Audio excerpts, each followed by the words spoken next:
नमस्कार दोस्तों, आज मैं आपके पास बहुत समय बाद आ पाई, जिसके लिए मुझे खेद है। मैंने एक सर्जरी करवाई थी, जिसके बाद अब मैं रिकवरी स्टेज में आ गई हूँ।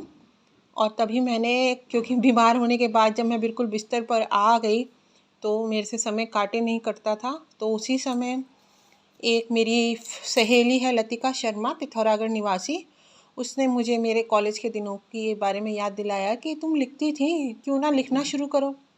क्योंकि जीवन बहुत व्यर्थ नज़र आता है जब हम सिर्फ बिस्तर तक सीमित रह जाते हैं। जबकि मैं डेली जो है ऑफिस भी जाती थी और उसके बाद मैं डेली ट्रैवलिंग भी करती थी, सभी काम भी खुद ही संभालती थी। और उसके बाद एक एक बेड तक सीमित हो जाना बहुत ही दुखदाई होता है दोस्तों। लेकिन हमारे जो पूर्वज हैं या साइंटिस्ट हैं, उन लोगों का ये कर्म है कि जब मैं ज़्यादा बैठ भी नहीं पा रही थी, लिख भी नहीं पा रही थी, लेटे लेटे भी मैंने पोएम्स बोल बोल के अपने फ़ोन में लिखी। इस तरह की उन्होंने इजाद की। तो उन सभी साइंटिस्ट को और टेक्निकल लोग जो हैं, जो इतनी मेहनत से हमारे लिए ऐसे ऐसे ऐप बनाते हैं, उन सबको शुक्रिया।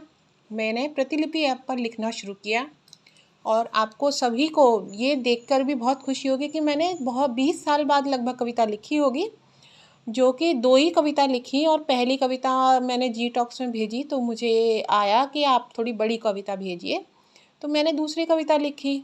अब वह दूसरी कविता ही मेरी जी टॉक्स में सेलेक्ट हो गई है। मगर अभी क्योंकि मैं घर में रही इतने दिन, तो फाइनेंशियल क्राइसिस भी चल रहा है, मेरी सैलरी भी बंद हो गई, मैं इस समय लीव विदाउट पे पे चल रही थी और मेरी हेल्थ भी इस हालत में नहीं है कि मैं मुंबई तक जाऊं।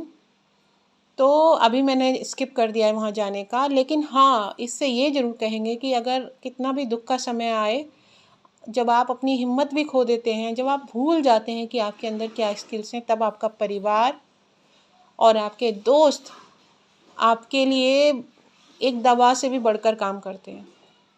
तो आज मेरा बेटा, जो मेरे अंदर जीवन का संचार करता है हर एक खराब परिस्थिति में, और बचपन से ही मेरा मित्र भी है, उसके ऊपर मैंने कविता लिखी है।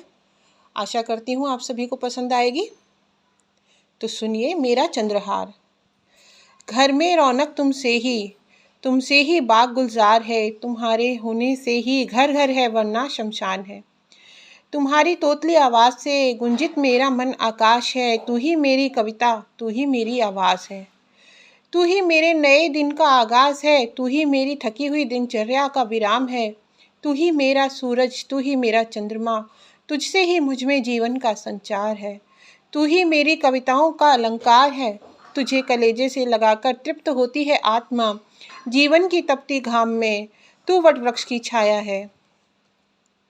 तुझसे ही सारी प्रार्थना, तुझसे ही मेरी आराधना। तू ही अंधेरे अंतस का प्रकाश है, तू ही में है मेरी कल्पना। तू ही यथार्थ है, तू अपने पिता की प्रतिलिपि, मेरी है तू प्रतिध्वनि। तू ही स्वप्न निशा का है, तू ही स्वप्न दिवा का है, मेरी रचना में सौष्ठव है तू पद्म का। पयस्विनी होकर ही मैंने पूर्णता को पाया है, अभी तक न भुला पाई मुझको तेरा बचपन सुहाना। मेरी साड़ी लेकर भागना, फिर उसमें ही उलझ जाना, पर्दे के पीछे छुपकर मुझको कनखियों से देखना, गलती करके प्यारी भोली बातों से मुझको रिझाना और मनाना। तेरी निष्कलंक हंसी पाकर पूरी हुई मेरी ईश उपासना। हाँ, अपने गठन को खोकर ही मैंने असीमितता को पाया है, तेरा प्रांजल मुख देख जागी है मुझ में जिजीविषा। तू ही है मेरी नूतन पथ पर चलने की प्रेरणा, तू ही है शिव का वरदान, तू ही है शक्ति वंदना। मेरे मन की मरुभूमि में तू ही है पावस का आना, तू ही सुंदरतम गहना, तू ही मेरा चंद्रहार। तुझे आंचल में भरने से सिमट आया मेरे अंक में सारा संसार। हाँ सच है अमित तनय, तू ही मेरा सच्चा श्रृंगार है, तू ही मेरा चंद्रहार है, तू ही मेरा चंद्रहार है, तू ही मेरा चंद्रहार है।